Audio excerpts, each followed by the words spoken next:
अस्सलाम वालेकुम।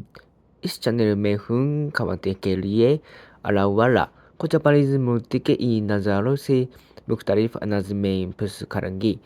ये सब कुछ क्यों कर रहे हैं? इंटरनेट की आंखों की बात इस्लामिक दुनिया से बनने की सिफारतें बड़ी तेज़ी से यहाँ दाखी हो रही है, ख़ास तौर पर उन ख़वातीन के लिए जो इस्लामी तलीमात की असलात करने वाले कल्चर हलकों में रहते हैं। ये तब्दीली तो बहुत बड़ी है, लिहाजा हमारा मकसद ये है कि हम आपको मुख्तलिफ कहानियाँ, ख़यालात और तजुर्बात से आगाह करें। ये चैनल एक ऐसा प्लेटफॉर्म है जहाँ आप कहानियाँ सुन सकें,